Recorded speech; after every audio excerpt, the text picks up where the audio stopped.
All right, welcome back for part two of our Unit 3 review of everything apes. So when we look at part three, it's going to be on survivorship curves. If you remember back to class, the survivorship curves, we did these with that bubble lab. If you remember when we were blowing bubbles in class and allowing the bubbles to pop at different age ranges based on different types of stresses we put on them. Remember when we made the graph, it was supposed to look like this? Ours didn't look like that. They came out really crappy. But again, in nature, they're supposed to look like this, but they're not going to fit that exactly every time. These curves are made with thousands and thousands and thousands of data points averaged together. When we look at it in our lab, we didn't use thousands of data points. We only used 50 bubbles. So these are the three types of survivorship that we're supposed to see. And when we look at the survivorship, it's important to note that it's relative survival rate. So down here, it's not age of organism.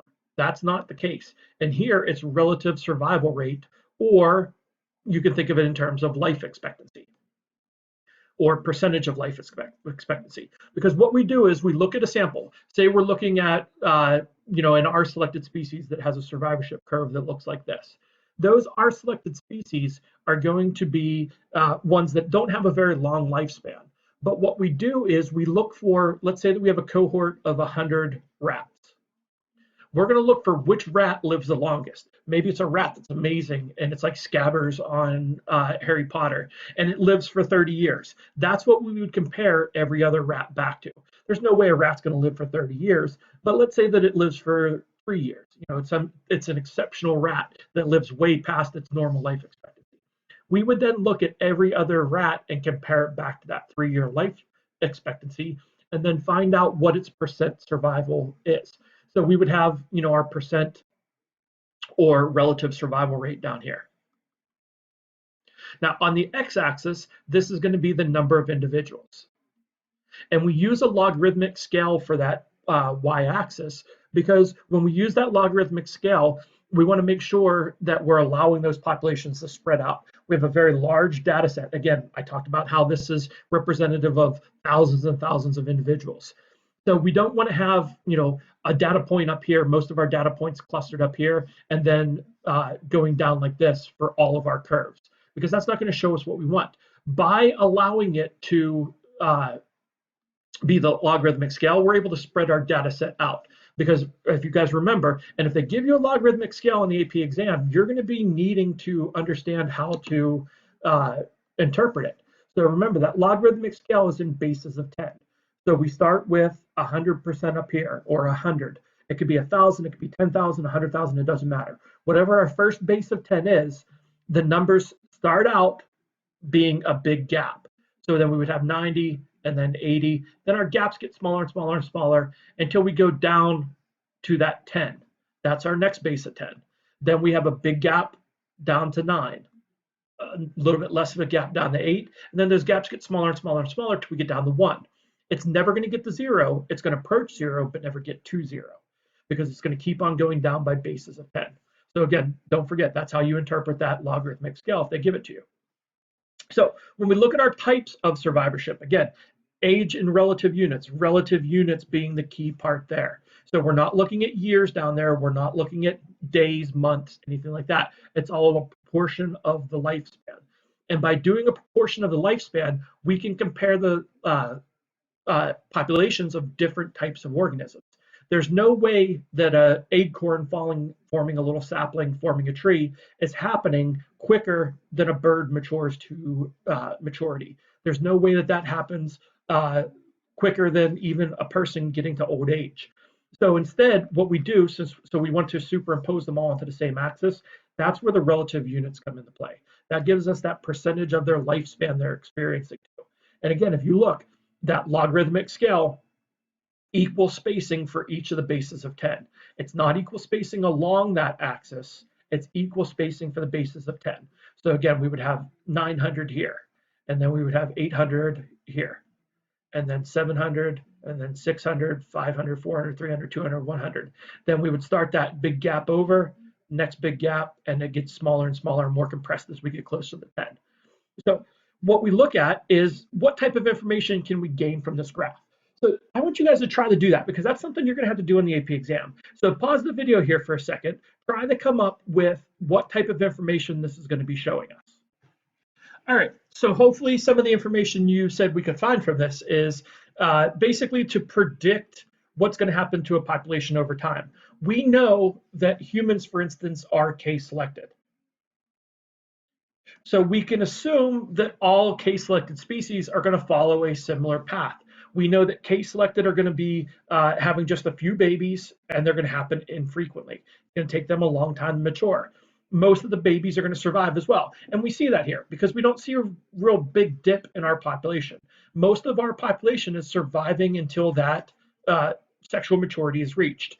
Then as we progress a little bit further, we see there's an exponential decline in the population as we get older. Once we get towards that end of the life expectancy, everybody starts dying off fairly quickly. So we can assume that most case-selected species are going to follow that similar pattern. Down here, we see an R-selected species. And the R-selected species, again, they have massive amounts of babies or offspring. Most of those offspring are going to die off and not reach maturity. But the ones that do reach maturity tend to live to the end of their lifespan and produce babies themselves. So what we see is we have a plant that's giving off acorns. Acorns are the seeds that new sprouts grow from. We can see that most of those seeds aren't surviving. They're going to have a high death rate until they get to that sapling form. Only a few of those are actually going to form sapling. The other ones are going to get eaten by animals. They're going to rot away without sprouting, all those different things. But those trees that do sprout in the saplings, most of those are going to survive into the end of their lifespan. So we can assume that all our selected species are going to see similar trends like that. So these are all things we can get from that graph. Now, when we look at this middle part, a bird's not really an R selected, but it's also not a case selected. They may have a clutch of 6 eggs. That doesn't equal the 60, 70, 80, 100 acorns that are dropped by the tree each year. 6 eggs is a much smaller number, but it also doesn't represent the 1 or 2 babies that the humans are having. So they're not quite case selected, not quite R selected in terms of how they're reproducing. They're also going to mature faster than the case selected, but slower than the R selected because that egg hatches and it might take a year before that birdie is able to have a baby itself.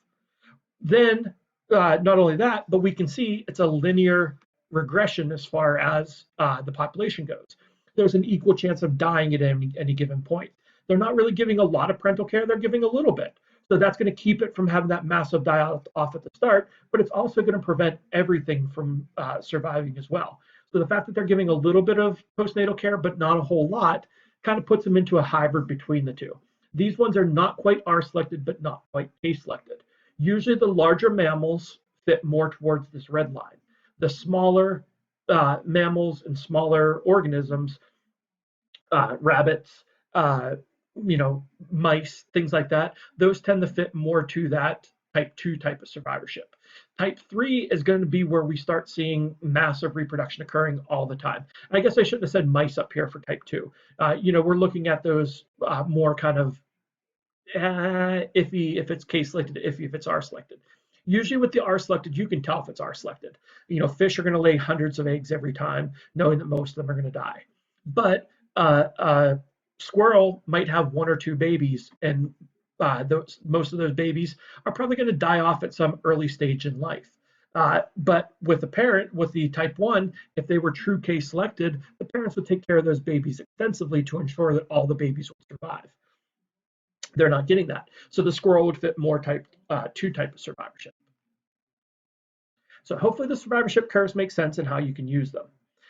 When we look at the population, we already covered carrying capacity fairly well in the first video. But again, make sure that you note that it is the maximum population that can be supported indefinitely, meaning forever and ever and ever, and it's without damaging the ecosystem. It's no overconsumption of resource. Because again, it's determined by resource availability. So as the resource availability goes down, the population goes down. As resource availability goes up, the population rebounds and goes back up. That's why we end up with that carrying capacity being the K line of our graph, but our population tends to fluctuate above and below that line.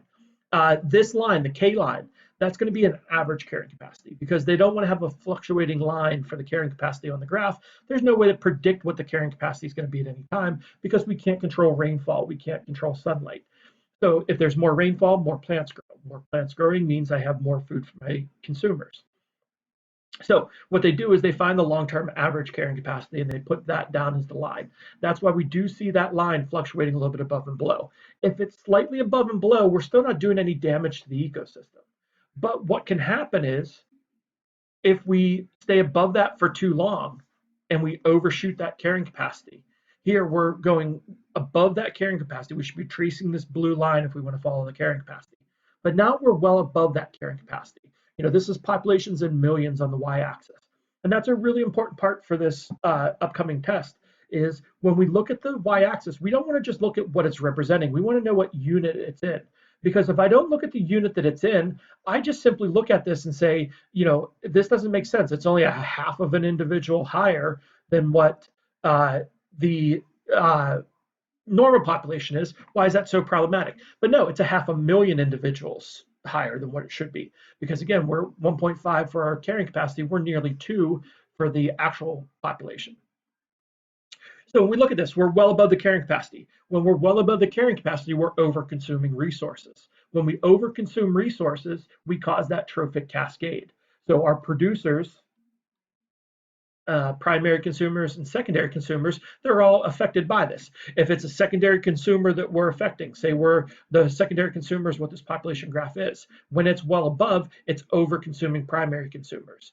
As those primary consumers go down, now I have less things eating the producers and the producers get out of control. Right? That doesn't seem like a problem, but then we're going to have competition within those producers to grow. Our secondary consumer population is going to stay too high. Now they don't have a food source. They start to die off. Eventually what happens is we end up losing 2 trophic levels. If it's our primary consumers that are going up, now we're over consuming our producers and crashing down the population of the producers, which is the base of our food chain. Our entire food chain collapses. So usually what we see when we overshoot our carrying capacity and we're above it for too long, we inevitably see a die-off happen, and the population goes back down below the carrying capacity again. Again, ideally, we should see kind of a fluctuation above and below, slightly above and below that blue line, because the blue line is an average carrying capacity. But if we're above it for too long of a period, we're going to see a crash happen. Like here, you can see, there's that inevitable overtop. It crashes down afterwards. Inevitable over the top of the carrying capacity crashes down afterwards. Let's say that I went up here and my population was way, oh wow. I don't know what's going on here. My computer has a mind of its own. Sorry, guys. So let's say that we're going up here and we're going to keep above the carrying capacity for too long. We had really good growing conditions. There was a surplus of food. So we had a massive amount of babies being born. One of the reasons why we see these overshoots happening is there's still pregnancies occurring as we're getting closer and closer to that carrying capacity. Those babies are born and we end up seeing those babies, born and survive. They're going to overconsume in the population. So let's say that we're looking at a cage strategist. They're going to overpopulate because it takes a while for their babies to happen. There's that little bit of reproductive time lag. So their babies were born, we're well above our carrying capacity. Since we're above it for a long, long period of time, we're going to see the population crash down. Since it's a cage strategist, it takes them a long time to recover. What we can end up seeing if we're above that carrying capacity for too long, our population can crash down and end up going extinct. So what we want to do is find ways to manage and maintain a population so it stays right around that carrying capacity. Pause the video, see if you can think about a couple ways that humans could maintain a population to ensure it doesn't overshoot the carrying capacity. Hopefully you guys came up with things like offering hunting of them. That's the reason why we have deer season. Deer season is not just there to provide for recreation, it's there to manage the deer herd. If we're hunting them and killing off a certain population, that keeps us from overshooting the carrying capacity and causing damage to the ecosystems. Hunting is a good thing for ecosystems, provided you're not over hunting or over harvesting. So ensuring that we're harvesting a certain number of individuals from a population to keep the population controlled is an important thing. We could do things like curbing the spread of invasive species. If we curb the spread of invasive species, now we're not going to have the invasive species overtake the population, stay above that carrying capacity, and consume all the resources. Those are all types of things that we can do to keep the population low. I'd probably say on the AP exam, hunting seasons or trapping seasons, fishing seasons, those are all great things to go with, provided they're, again, uh, managed, maintained properly, and there's the proper enforcement of them. So again, when we look at population growth, it's limited by resource availability and space. Resource availability can be food, it can be mate, it can be oxygen, any of those resources that needs to survive. Three basic things need to survive: shelter, food, and water. So as long as they have those three basic resources, most of the time they can survive to a small extent. Now, when we start adding in different nutrients availability and all that stuff, they can start to grow in population. Remember how we said getting them into that optimal range of tolerance. So when we look at just the basics, they're here in that stressed out zone. But if we give them everything they need in the ideal conditions, now they're in that optimal range and they can survive, grow, and reproduce.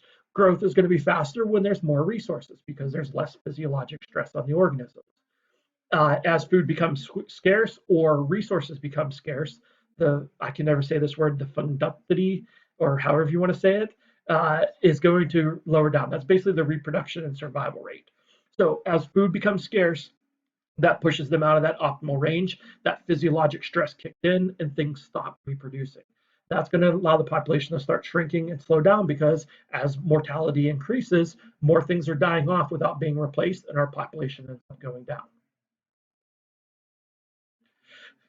I'm going to stop here again. Age structure diagrams are not something I want to rush over. I want to be sure that we break them down enough. So I'm going to stop there. Hopefully you guys understood the part two. If you don't, please, again, send me emails, ask questions.